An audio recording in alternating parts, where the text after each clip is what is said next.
أعوذ بالله السميع من الشيطان الرجيم. بسم الله الرحمن الرحيم. السلام عليكم ورحمة الله وبركاته. الحمد لله رب العالمين، والصلاة والسلام على أشرف الأنبياء والمرسلين وعلى آله وصحبه أجمعين. سبحانك لا علم لنا إلا ما علمتنا إنك أنت العليم الحكيم. قال رب اشرح لي صدري ويسر لي أمري واحلل عقدة من لساني يفقه قولي. أما بعد، اللهم لا سهل إلا ما جعلته سهلا وأنت تجعل الحزن برحمتك ربي إذا شئت سهلا. فإن أصدق الحديث كتاب الله، وخير الهدي هدي محمد صلى الله عليه وسلم، وشر الأمور محدثاتها، وكل محدثة بدعة، وكل بدعة ضلالة، وكل ضلالة في النار. أمسينا وأمسى الملك لله، والحمد لله لا شريك له، لا إله إلا هو وإليه المصير.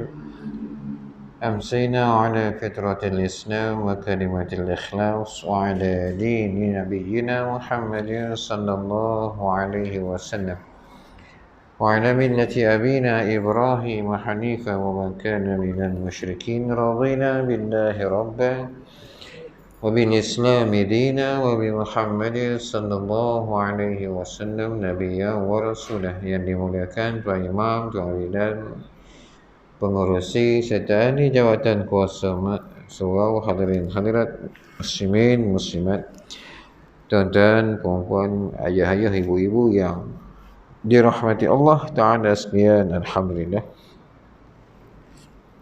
sekali lagi pada malam ni dapat kita menyambung kembali siri bacaan kitab Madza Ya'ni Intima'i lil Islam, apa artinya saya menganut Islam, karangan Syekh Al-Ustaz Fathiyakan rahimahullah. Moga-moga segala apa yang kita laksanakan pada malam ni dirahmati, diberkati oleh Allah Ta'ala, insya-Allah. Sambungan pada muka surat yang ke-78. Muka surat 78, tajuk kecil, sendi-sendi kekuatan dalam memerangi nafsu. Berkata pengarang kitab rahimahullah, bahagian yang pertama, bab yang kelima, saya mestilah dapat menguasai diri. Muka surat 78. Berkata musannif rahimahullah, sendi-sendi kekuatan dalam memerangi nafsu. Yang pertama, sendi hati, dan yang kedua, sendi akal.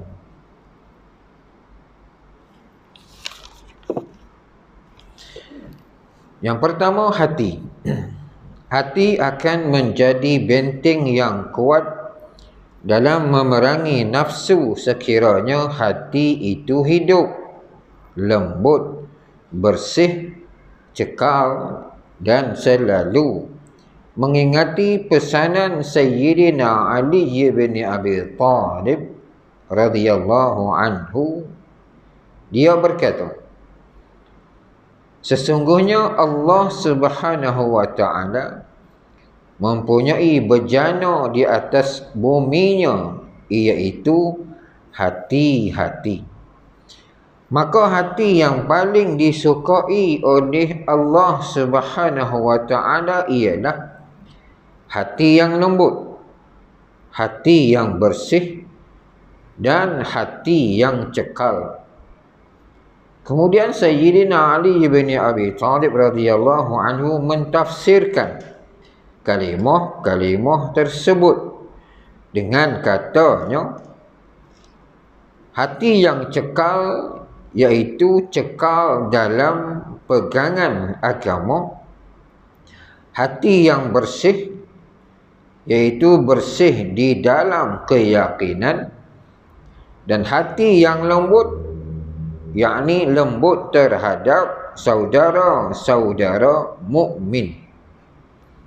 Berkata musannif rahimahullah, Sayyidina Ali bin Abi Talib radhiyallahu anhu juga berkata, hati seorang mukmin itu bersih, terdapat padanya pelita yang bercahaya.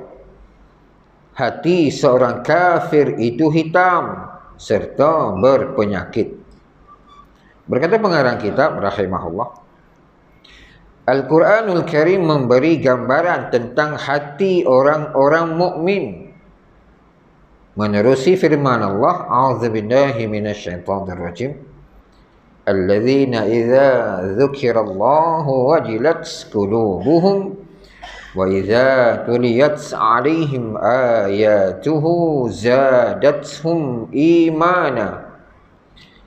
Orang-orang yang apabila disebut nama Allah, gemetarlah hati mereka, dan apabila dibacakan ke atas mereka ayat-ayatnya, bertambahlah keimanan mereka.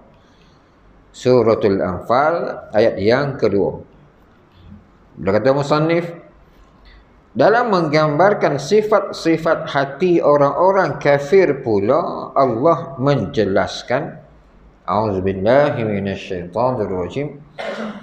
Fa innaha la ta'mal absaru walakin ta'mal qulubul lati fis sudur.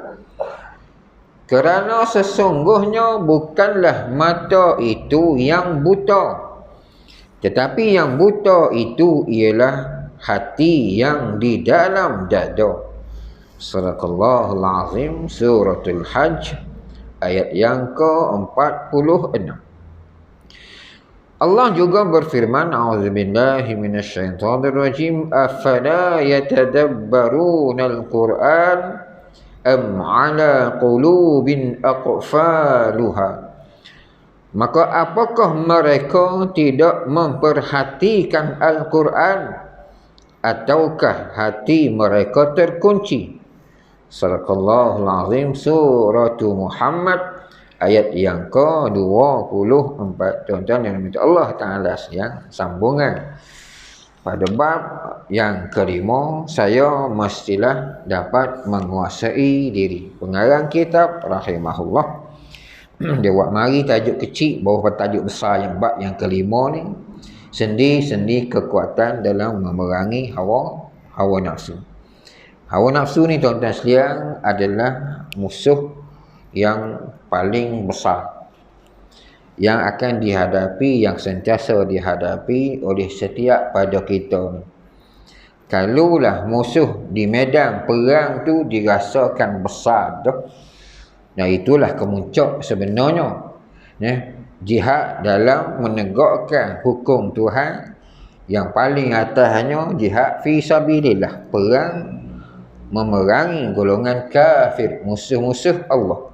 Rupa-rupanya hak besar perang jihad tadi ni masih ada lagi yang terlebih besar pada tu, iaitu memerangi hawa nafsu.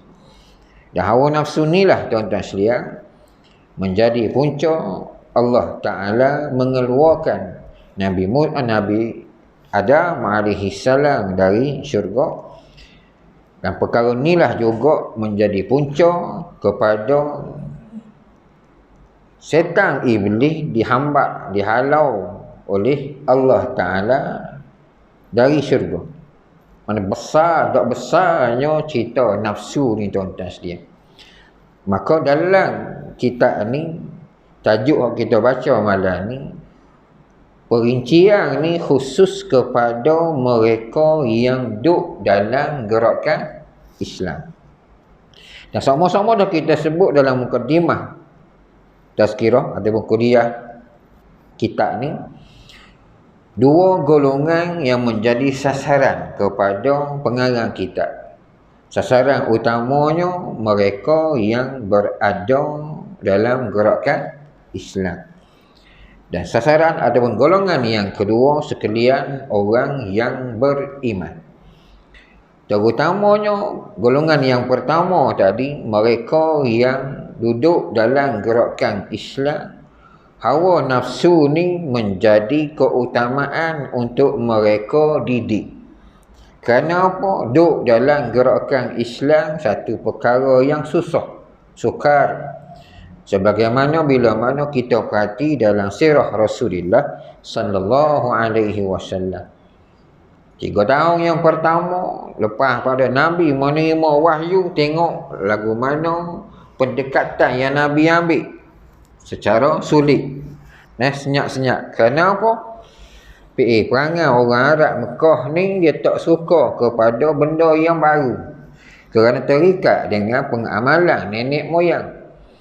Kemudian masuk tahun yang keempat, bila mana Rasulullah sallallahu alaihi wasallam mula mengubah taktik ataupun kaedah metodologi dakwah baginda secara terang-terangan, maka lagi menyerlahlah kejahatan penduduk Mekah, terutama kalangan pembesar Quraisy ketika itu.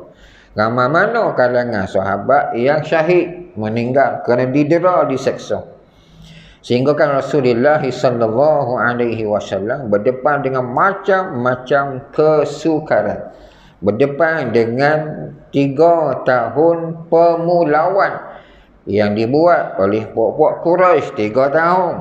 Tak boleh nak berjual beli, tak boleh nak nikah kahwin, tak boleh nak tu, tak boleh nak ni. 3 tahun ni siapa pikak para sahabat ketika tu makan pucuk kayu. Kenapa dipulau oleh sekalian orang Mekah yang menentang gerakan Rasulullah sallallahu alaihi wasallam. Kemudian tahun yang ke-10 lagilah meningkat penyiksaan yang dikenakan kepada para sahabat, dan tak kurang Rasulullah sallallahu alaihi wasallam juga kena tempiah tadi. Kena pula selepas kematian Khadijah radhiyallahu anha dan kematian Abu Talib. Kemudian tahun yang ke-10 juga berlakunya satu peristiwa besar yang Allah Ta'ala jemput undang Rasulullah sallallahu alaihi wasallam dalam peristiwa Isra' dan Mi'raj.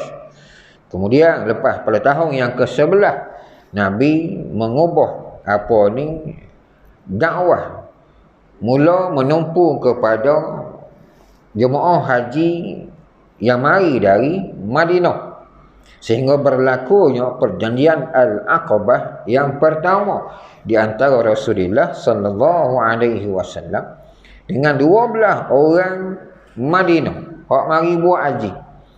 Kemudian 12 orang ni berjanji pula nak mari pula tahun depan dengan tujuan nak bawa lebih ramai lagi orang Madinah, dan berlaku sungguh. Pada tahun yang ke-12 Rasulullah sallallahu alaihi wasallam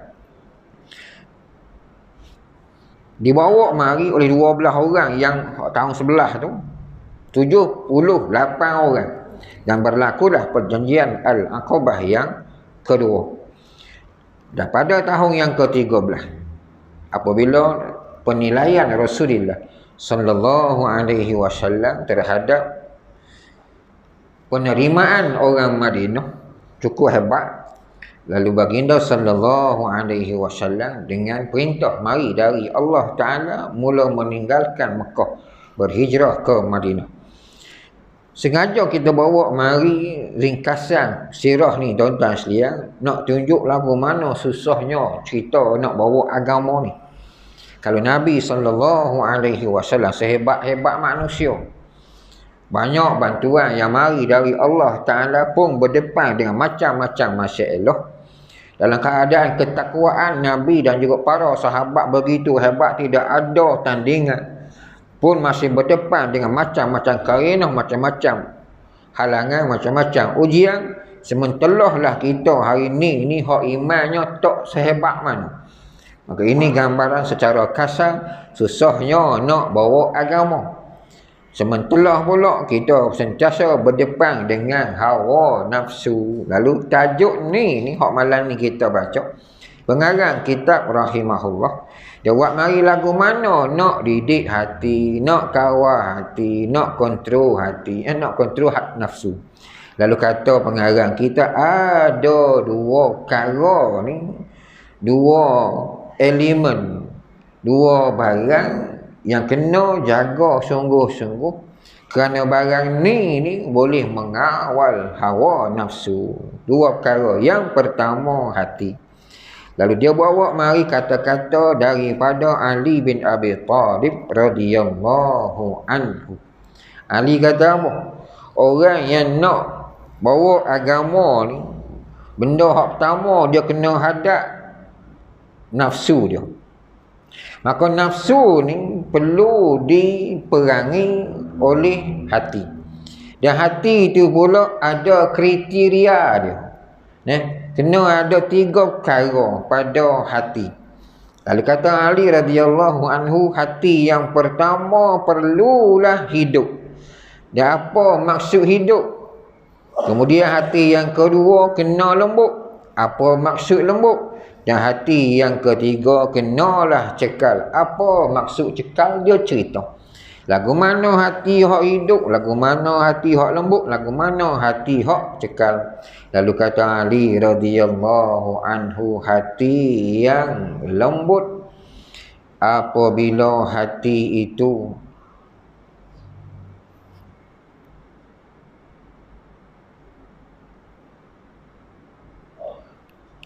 lembut terhadap saudara-saudara mukmin. Bila mana Allah Ta'ala sebut tuan-tuan sekalian, Muhammadur Rasulullah wallazina ma'ahu asyidda'u 'alal kuffar ruhama'u bainahum. Muhammad itu benar pesuruh Allah.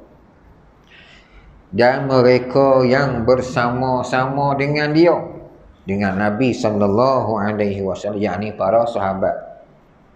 Asyidda'u 'alal kufar, tegas dengan orang kafir.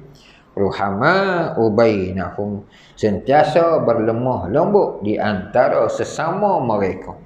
Kalulah hari ni tuan-tuan sekalian, orang Islam, orang yang beriman, kerja dia duduk dalam jemaah, dalam gerakan Islam, hatinya keras. Kalau berdepan dengan sama-sama orang yang beriman, maka orang lagu ni mudah terpedaya oleh hawa nafsu.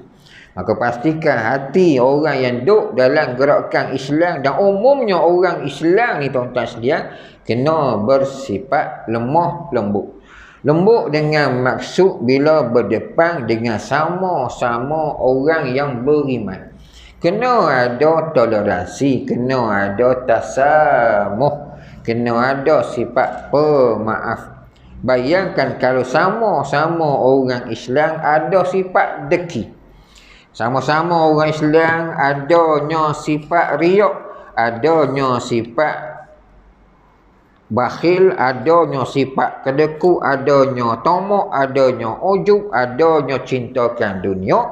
Maka mana mungkin dengan mudah untuk dibawa ataupun berada dalam gerakan Islam. Tuan-tuan sekalian, Nabi dia tarbiyah para sahabat ni cukup lama. Nak boleh kau jadi kau hijrah lepas selepas 13 tahun ni tuan-tuan sekalian. Itu satu jangka masa yang agak lama sebenarnya untuk tempoh pentarbiyahan daripada Rasulullah sallallahu alaihi wasallam terhadap para sahabat. Dua nama ni hak kita diulang sebut sama. Tuan-tuan pun kalau dengar pun mungkin puas cemuh dah berkali. Bagaimana Yasir, seorang suami dan isterinya Sumayyah, yang adanya anak bernama Yasir. Ammar, dan anaknya nama Ammar, ayahnya nama Yasir, isterinya nama Sumayyah. 3 orang, 3 beranak ni tuan-tuan sekalian, antara satu keluarga yang teraniaya sepanjang di Mekah, hanya kerana beriman kepada Rasulullah sallallahu alaihi wasallam. Dan lagu mana kualiti tarbiyah Nabi terhadap mereka ni? Nah, Yasir sanggup dibunuh. Begitu juga dengan Sumayyah. Dan cara bunuh Sumayyah ni tuan-tuan sekalian, bukan biasa-biasa. Kalau kita biasa tengok cerita Rambo ke, cerita Legend of the Fist ke, bila hero kena igat, tambah di tiang, di tali mana-mana, kena paksa untuk bocorkan maklumat hiri dengan pisau, berdarah belacang menitik, tak ada perekat, kena cucuh dengan apa arus elektrik. Itu berlakon hak tu pun seriang bulu orang mudah tengok. Sumayyah ni tuan-tuan sekalian, dia punya kezaliman yang dikenakan ke atas Sumayyah radhiyallahu anha amat-amat menyayat hati. Dirodok alat suliknya dengan kayu. Dia ujung kayu hak rodok ku alat sulik tadi tu tuan-tuan sekalian tembus ke mulut. Ini satu perkara yang bukan mudah. Bila mana keadaan tadi yang Ammar sendiri, seorang anak yang terpaksa berdepan dengan kezaliman kaum dia juga, melihat bagaimana sengsaranya mak ayah dia hak syahid kerana mempertahankan agama. Ini kejituan, kepaduan akidah hati yang ada pada diri dua orang ni. Lalu kata Rasulullah sallallahu alaihi wasallam kepada Ammar untuk menenangkan dia, wahai Ammar, sabarlah, sesungguhnya mak dan ayahmu dalam syurga. Tuan-tuan, perekat nak berdepan dengan situasi ni bukan susah, bukan mudah. Amat-amat susah. Kalau hari inilah di kalangan masyarakat ujung-ujung akhir zaman ni mudah terpedaya dengan keduniaan, dengan pitih 4-5 ribu lembek tekak rebah nungginya guling batin. Pas lagu mana kita nak pastikan hati kita, iman kita ni benar-benar teguh untuk bawa agama. Tiba-tiba dengan sebab semangat berkobar-kobar, tadi ada orang dok senang, lalu orang mula memancing kita dengan cara keduniaan, hola pitih, dengan syarat jangan bawa agama, munduk diam-diam. Tak payahlah beria, berdegur-degar ni semata-mata nak memperjuangkan Islam. Sabut nengok hola 5,000, agak-agak nak tepi kau nak ambil. Kalaulah ini yang berlaku, itu menunjukkan tuan-tuan sekalian bagaimana susahnya nak bawa agama dan lagi susah nak mengawal hawa nafsu. Maka ini cara dia katanya Ali radhiyallahu anhu kena berlemah lembut hati tadi itu sesama orang yang beriman. Antara tanda hati yang lembut sesama orang yang beriman ni tuan-tuan sekalian, bila dia tengok saudara yang seagama dengan dia susah, dia pun rasa susah juga. Dan marilah perasaan untuk membantu. Hari ni tuan-tuan sekalian, nak tolong orang pun kadang-kadang kita mikir kita pun susah. Para sahabat dulu yuksiruna ala anfusihim walau kana bihim khassasah. Mereka ni para sahabat mendahulukan orang lain walaupun mereka sendiri lebih memerlukan. Ini para sahabat nak dapat perangai lagu ni dahulukan orang lebih daripada diri sendiri bukan mudah. Dalam perang apa hangpa tak ingat? So ada ni sahabat yang dalam keadaan cedera parah. Dan biasanya orang yang cedera parah ni kan, cara nak menenangkan mereka dengan sebab mereka ni apa ni mungkin rasa daga. Holalah air dan air ketika tu terhadlah. Bila dia orang hak sihat ni hola air untuk nak redakan sakit cuma sedikit sebanyak dari segi motivasi, dari segi psikologinya. Bila suap air ni enggak boleh menenangkan dia. Bila baru nak togok, dengar guru sebelah dia minta air juga, baru letak mulut tak jadi nak minum hola ke guru sebelah. Gu tu pun nak halau, nak seduk, nak togong air tadi. Acu letak mulut dengar pula sebelah nu minta juga air, aku jaga nak air sikit. Mari perasaan kesian walaupun dia ni lagu ketak ni. Nah, terkering tekak. Tapi oleh kerana tinggal ke gu. Halau lah ke gu tadi. Baru nak togok meninggal lah. Patah balik semula ke yang pertama tadi, hak tak tergamak nak minum sebab gu sebelah minta pun syahid juga dah. Tiga-tiga pergi dengan ayat tu. Kenapa tuan-tuan? Walau kana bihim khassasah. Walau mereka ni juga perlu, tapi oleh kerana dia melihat orang lain lebih perlu, maka mereka dahulukan orang lain yang dia rasa lebih memerlukan. Sifat ni dipanggil hati yang lembut. Selama mana tak ada hak ni dalam dia orang Islam hari ni, tuan-tuan sekalian, kira lambat jugalah. Sebenarnya untuk nak meraih kedudukan sebagaimana keberhasilan yang dihasilkan oleh Rasulullah sallallahu alaihi wasallam, lebih kurang 23 tahun bawa agama. Itu antara maksud hati yang lembut. Hati yang kedua, hati yang cekal. Lalu kata Ali radhiyallahu anhu, hati yang cekal iaitu cekal dalam pegangan agama. Tuan-tuan sekalian, kita hari ni kalau bab cekal dalam bab akidah, siapa peringkat kita berpegang dengan satu-satu pegangan, lalu bila ada orang lain berpegang dengan pegangan yang tak sama dengan kita, lalu kita lebar macam-macam. Hal ini jadi masalah lain. Timbul golongan salaf. Timbul golongan ahli sunnah wal jamaah. Hal ni dakwa dia ahli sunnah. Hal ni dakwa dia salaf. Salaf ni kalau nama lain enggak Wahabi lah. Bertembung balah dua ni. Hak ni pegang gini, hak ni pegang gini.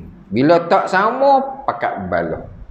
Tuan-tuan sekalian, antara hak jadi isu balah ni hak berkait dengan ayat mutasyabihah, ayat hak sama-sama. Terutama hak berkait dengan sifat Allah Ta'ala. Hak ni jadi polemik dalam masyarakat. Kalau dua perkara, dua puak ni tuan-tuan sekalian saling bertelagah, pas lagu mana agak kita ni nak berpegang dengan akidah yang sebenar. Sebab mu kata hak mu betul, aku kata hak aku betul. Pas bila aku rasa aku betul, hak mu tu salah. Mu pun kata aku salah. Pasal apa betul sebenarnya? Jadi masalah hasil tu. Isu ni tak berlaku zaman Nabi. Orang tak berdebat bersama Nabi. Bermakna apa yang Nabi utarakan, apa yang ada dalam pegangan para sahabat ketika tu jelas. Apa kita tak ikut hal tu? Apa yang masih lagi ada timbul pertelingkahan dalam isu ni? Kalau dalam masalah akidah pun kita tak sehati tuan-tuan sekalian, jangan cerita hak lain. Hak ni yang menyukarkan penyatuan umat Islam hari ni. Pakat balah. Isu balah dua pihak ni sebenarnya isu besar. Sebab kita pernah bawa mari satu contoh sini tuan-tuan sekalian. Bayangkan, kita ambil secara mudah dia. Ini golongan yang menggelar diri mereka Aswaja, Ahli Sunnah wal Jamaah. Ada satu kelompok yang digelar, yang dilabel sebagai Wahabi. Kalulah tuan-tuan sekalian. Imam Mahdi Al-Muntazar mari. Dan Imam Mahdi ni dicop sebagai Wahabi.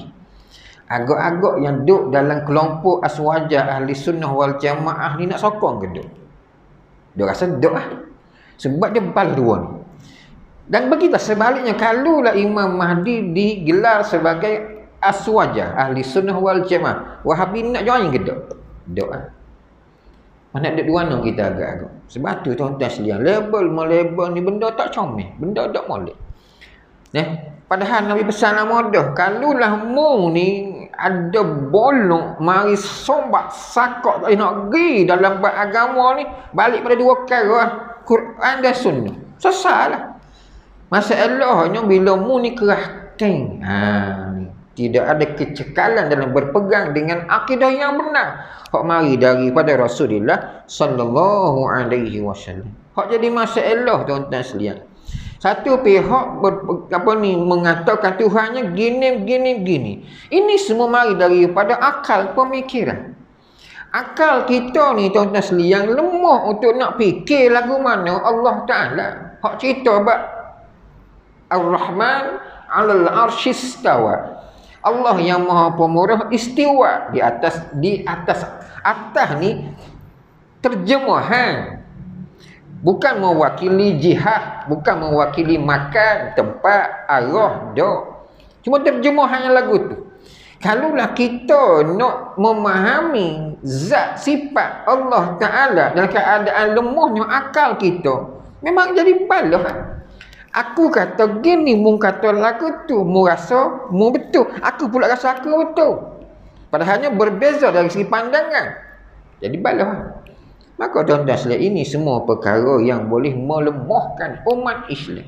Sedangkan Nabi menyatukan Aus dan Khazraj, dua kabilah yang besar di Madinah. Jangan cerita soal Mekah dengan Madinah, baru nak satukan orang Madinah. Lepas pada Nabi satukan Aus dan Khazraj, dua kabilah yang besar yang dominan di Madinah, barulah Nabi mempersaudarakan al-mu'akhat bainal muhajirin wal ansar, mempersaudarakan di antara muhajirin dan ansar, orang Mekah dengan orang Madinah. Tuan-tuan, orang Arab ni, kabilah ni dengan kabilah ni pun masalah dah. Duduk sekapung, cuma bakar lain-lain.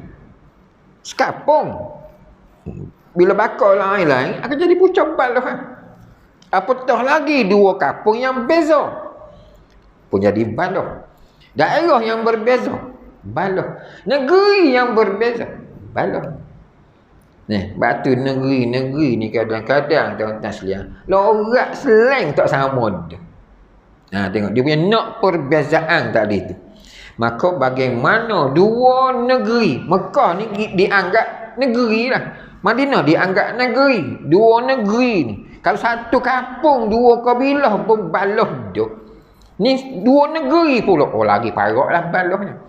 Maka penyatuan ni yang dilakukan oleh Rasulullah sallallahu alaihi wasallam.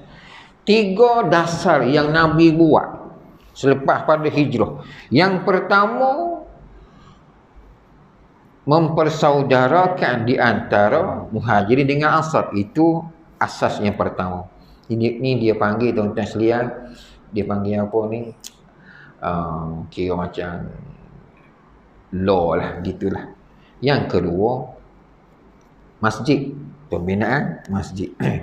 Yang ketiga, piagam Madinah. Undang-undang apa ni dipanggil apa? Macam common law lah. Undang-undang untuk diguna pakai sepanjang pemerintahan di Madinah. Tiga asas ni tuan-tuan sekalian, Nabi yang create, Nabi yang buat. Dan kesemua tiga asas ni, pertama menyatukan orang Mekah dengan orang Madinah, bina masjid dan mewujudkan enactment ataupun undang-undang. Dah tu RUU dah, dalam undang-undang bila wujud, ini menjadikan unsur penyatuan di kalangan orang Madinah. Dan kita tengok tuan-tuan sekalian, perhati, hanya dalam tempoh 2 tahun selepas pembentukan piagam Madinah tadi, berlaku peperangan. Dan perang ni tuan-tuan sekalian, bukan perang biasa-biasa. Perang ni satu gambaran kekuatan yang ada pada Nabi. 13 tahun ni kena nyek gitu lah. Orang tipah telinga kau, orang sepuk, orang lempang kau, dia nak lawan. Kenapa? Lemah. Bila siapa di Madinah baru mau tahu aku ni bekeng secara mana. Selama ni aku lock gitu je. Bukan aku takut dok, cuma aku tak ada power. Kalau aku lawan dah dibolok, lagi teruk aku kena. Biar dulu. Sampai di Madinah dan nampak dah kekuatan tu ada, perang selalu. Dah 2 tahun lepas pada tu. Tahun yang kedua, perang Badar. Duk lepas pada tu setahun, perang Uhud. Duk lepas pada tu, perang Zatir Riqaq. Banyak lagi perang kecil. Mari perang Khandaq. Mari perang apa? Mu'tah. Mari perang Tabuk. Macam-macam perang. Kenapa? Dah ada kekuatan. Kenapa? Penyatuan tadi. Maka asas penyatuan yang paling utama tuan-tuan sekalian, akidah. Dia akidah ni tuan-tuan sekalian, dia akan bermula dari hati. Kalau hati ni cekar comel molek, maka tak ada lah bolong wok supaya kita hari ni. Maka ini elemen yang kedua yang perlu ada pada hati. Yang pertama tadi lembut, sama-sama orang Islam. Yang kedua cekal dalam berpegang dengan agama. Hati yang ketiga tuan-tuan sekalian, hati yang bersih. Apa maksud hati yang bersih? Hati yang bersih di dalam keyakinan. Tauhid lah ni. Kenapa dalam perang Badar Allah Ta'ala buat turun bantuan berupa 3,000 malaikat. Untuk apa ni episod yang pertama. Kerana 2 perkara yang ada dalam diri umat Islam ketika tu, 300 belah-belah orang ni tuan-tuan sekalian. Dia perang Badar ni puas-puas cari lah tu, 300 belah-belah orang puas-puas cari. Hak kuat sangat tu iman tu. Sebab tu ahli Badar ni tuan-tuan sekalian, dalam kalangan VVIP sahabat. Kalau seramai-ramai sahabat, kalau 10,000 ke 100,000 ke, bila ada ahli Badar ni 300 belah-belah orang, pok-pok ni akan duduk depan. Misal kata kalau tuan-tuan pergi muktamar lah, duduk atas petah tu. Pok-pok ahli Badar, pok-pok VIP. Pok-pok ni pergi duana pun memang orang tabik getar. Kalau kita kat apa kapal merah ahli Badar ni. Hebat. Sebab nak boleh kau pergi perang ni, Allah tuan-tuan sekalian, penat perang ni. Kita tak biasa perang lah, tapi hawa-hawa perang tu biasalah kau latihan. Nak pikul backpack tu pun ketal lutut dah rasa. Berat nakang tu.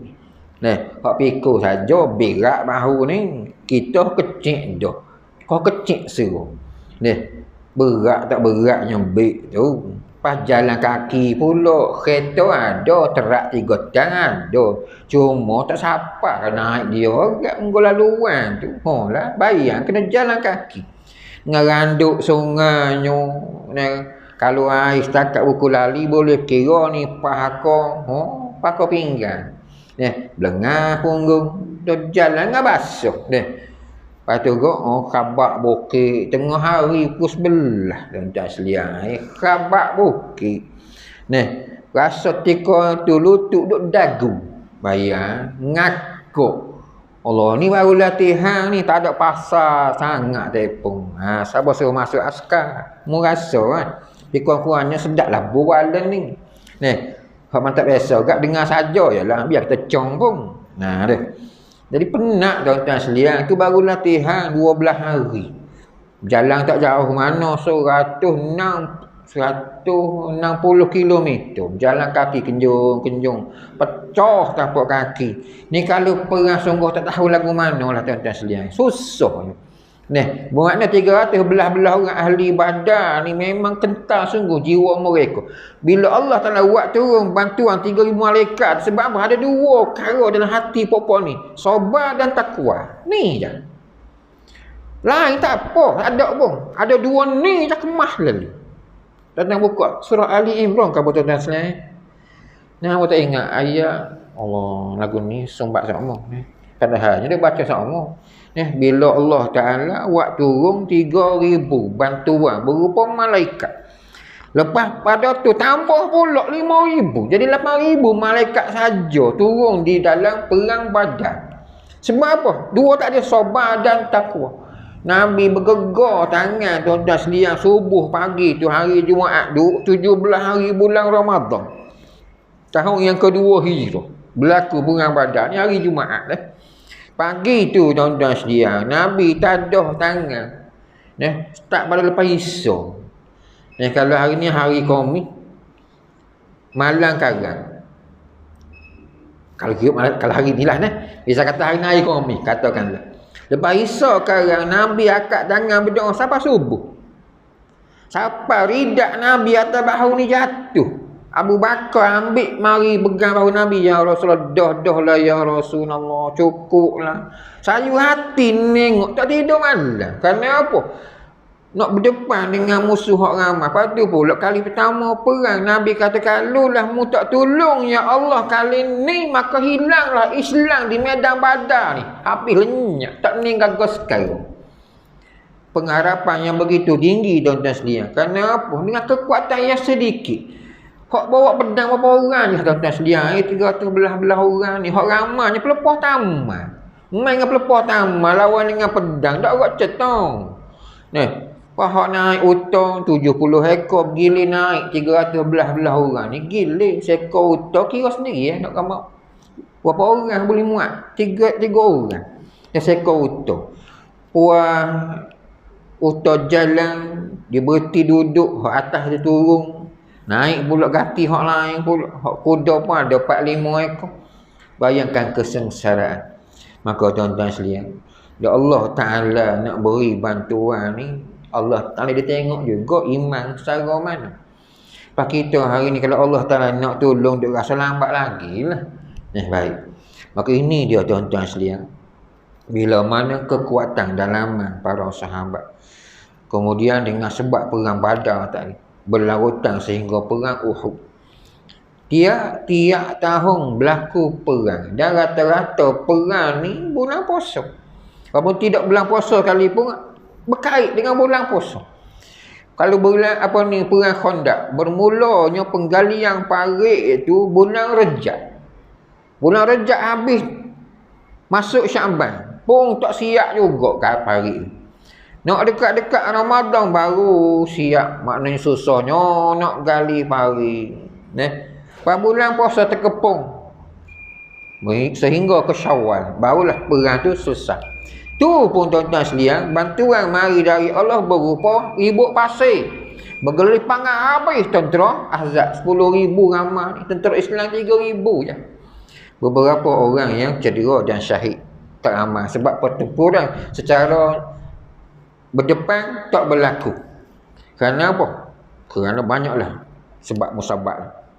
Maka tuan-tuan sekalian, bila mana tiga hati ni, tiga sifat hati untuk nak lawan hawa nafsu sehingga menjadi, kita panggil apa, kira benchmark lah, penanda aras untuk marinya bantuan di sisi Allah Ta'ala terhadap mereka yang bawa agama. Baik.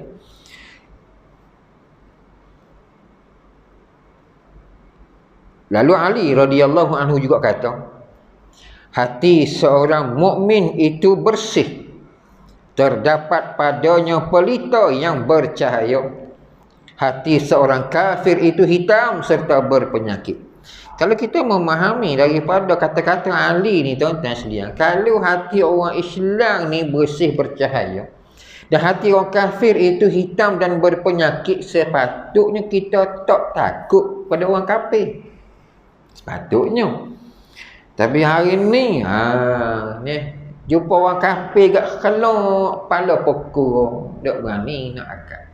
Hakikatnya gitu kan. Sebab Nabi pun kata, siapa satu ketika, satu masa, puak-puakmu ni akan diratok oleh orang kafir sebagaimana kamu ratah makanan dalam talang. Sahabat tanya, awamin killatin nahnu ya Rasulullah, adakah kami ketika tu sedikit ya Rasulullah? Tak. Ramai puak-puakmu beriuk. Tetapi ramai puak-puakmu ni umpama boleh di laut, boleh di patang. Mari badai, mari ombak pecah, terbang. Lepas tu banyaklah ni duk rapuh kan. Bila lambung dia kena libah dia ombak tu jadi berat. Kalau angin mai kuat dia terbang naik. Tidak ada kekuatan, tidak ada penyatuan. Sebab apa Nabi kata? Kerana kamu diserang satu penyakit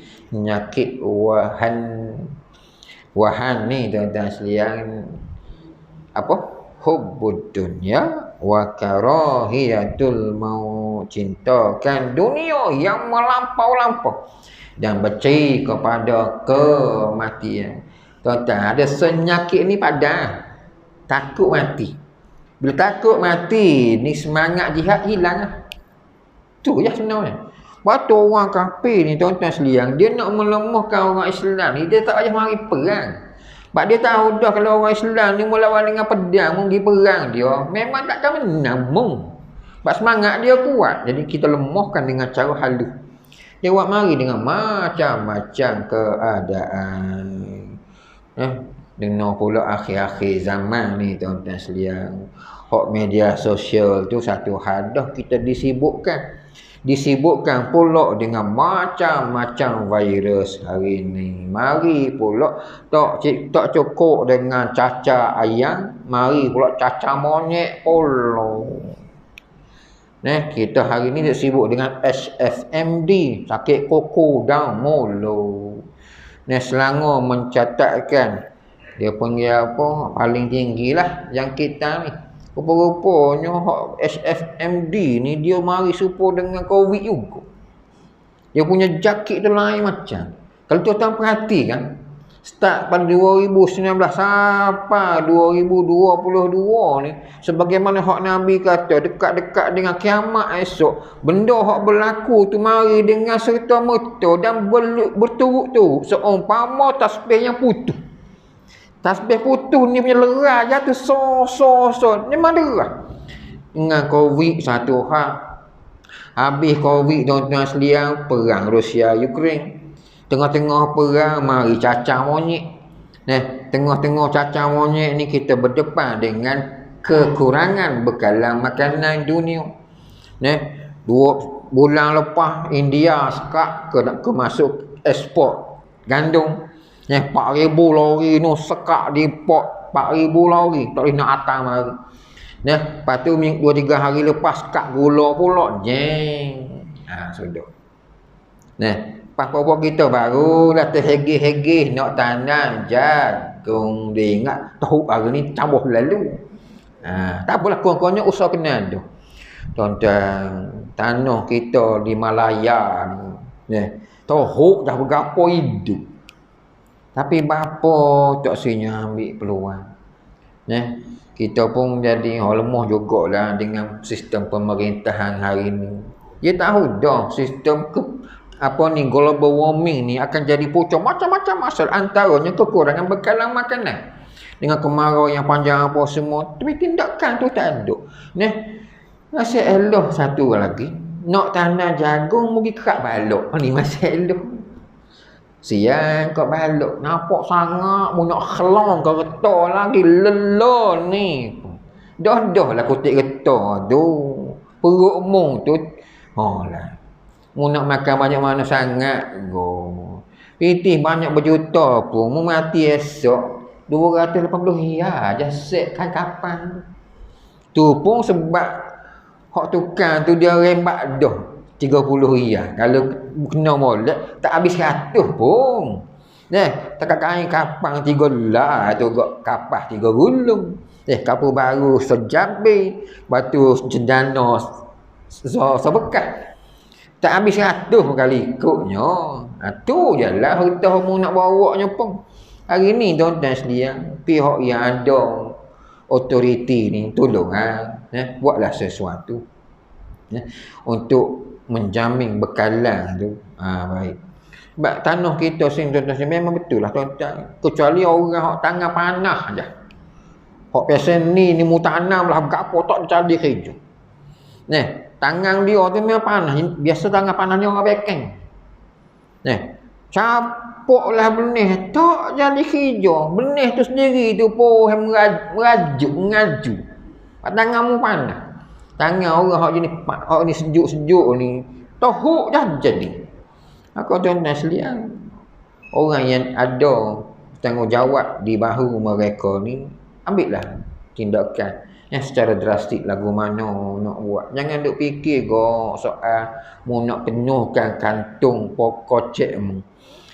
Kalau kita cakap soal politik lah ni, Allah Ta'ala pening palu. Dia kekeh sama-sama, dia berlawan sama sendiri kerana nak apa? Nak kedudukan. Sebab apa nak kedudukan ni dia boleh pitih. Dia rembak situ, dia rembak sini. Allah, puak-puak ni tak ingat mati ke apa. Tu beri pula parti baru sehari dua. Alah, nak buat lagu mana? Biar ke dia lah. Jadi kita ni tuan-tuan sekalian, kukuk mana ni? Nak harap orang lain esok payah dah. Lah kena tanggung diri sendiri. Dan ke depan bila mari ke buluran dan benda ni akan berlaku. Sebab Nabi sebut benda ni, tuan-tuan, bukan kita nak menakut-nakutkan, tapi gitu hakikat ni. Tuan-tuan nampak dengan mata kepala sendiri. Kekurangan bekalan makanan. Maka bersedialah tuan-tuan sekalian. Sebab benda ni 2 tahun ni kita akan berdepan situasi ni yang sukar ni. Sebab ini juga salah satu daripada tanda-tanda marinya Dajjal. Cuma ada satulah khabar gembira tuan-tuan sekalian. Setiap 100 tahun akan ada mujaddid. Mujaddid ni seorang yang soleh. Dia ni tuan-tuan sekalian, dia membawa pembaharuan. Pembaharuan dia bukan baharu, cuma dia mengekalkan laluan dia tu laluan Allah dan Rasul. Dan ketika dia memegang tampuk pemerintahan, keadilan yang menyerlah. Ketika itu segala hasil mahsul negara diagih sama rata. Setiap 100 tahun. 100 tahun ni selepas kejatuhan. Dan dikira hitung congok 100 tahun ni genap pada tahun 2024. Cuma nak nyapa 2024 ni berjelai dululah kita ni menarak ni. Kena beringat. Moga-moga tuan-tuan sekalian, hak nak mari 2024 ni semua ni andaian semata-mata. Tapi andaian pun berdasar kepada hadis Nabi. Takkan hadis nak lebang. Nabi cakap tu dah betul. Bila bersandar kepada hadis ni, kita yakin lalu lah. Sebab dia taraf dia, darjat dia tu pun sahih. Takkan kita nak kata benda ni tak betul. Mari dari Nabi. Maka yang hebat ni tuan-tuan sekalian, kerana apa? Dia letak Allah dan Rasul. Kalau mung bawa Islam sekalipun, tapi pada otak mung dunia, selerok-erok. Manusia ni tuan-tuan sekalian, gitulah. Kalau dia buat kerja kerana dunia, tak jadi apa. Nabi dia cari makan ni sekadar untuk nak menampung hidup sepanjang atas dunia je. Sebab dia bekerja dengan Allah Ta'ala. Nabi tak pernah kerja dengan orang. Sebab hawi makan dia tu Allah Ta'ala. Maka keikhlasan tadi tu duduk situ. Bermakna kalau orang ni memegang satu-satu jawatan, kalau dia nak bawa agama, kerana dia memegang jawatan, kadang-kadang selerok juga. Kerana dia ada kepentingan. Manusia ni selama mana ada dunia di hati dia, tentu dia ada interest, dia ada kepentingan pada kedudukan dia. Rasulullah sallallahu alaihi wasallam, dia hanya nak kepentingan di sisi Allah Ta'ala. Moga-moga tuan-tuan sekalian, dah cukuplah setakat ni. Sebab lama tak hari gitu kita pelajak sikit tu. Moga-moga hati yang nak menjaga, mengawal hawa nafsu ni, biar adalah 3 perkara pada hati kita. Hati yang lembut, itu yang pertama. Lembut terhadap sesama orang yang beriman. Hati yang bersih dalam keyakinan terhadap Allah Ta'ala. Pegang kekuatan kita hanya pada akidah.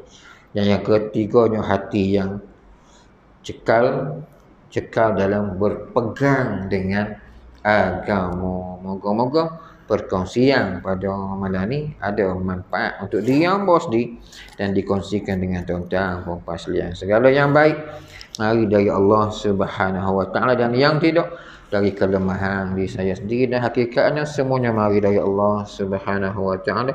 Terkasar bahasa silap kata, mohon maaf banyak-banyak. Aqulu qawli hadza wa astaghfirullahal azim li wa lakum. Wassalamu alaikum warahmatullahi wabarakatuh. Subhanakallahumma wa bihamdika asyhadu an la ilaha illa anta astaghfiruka wa atubu ilaik. Bismillahirrahmanirrahim. Wal 'asr innal insana lafi khusr illa alladhina amanu wa 'amilus solihati wa tawasaw bil haqq wa tawasaw bis sabr. Wallahu a'lam.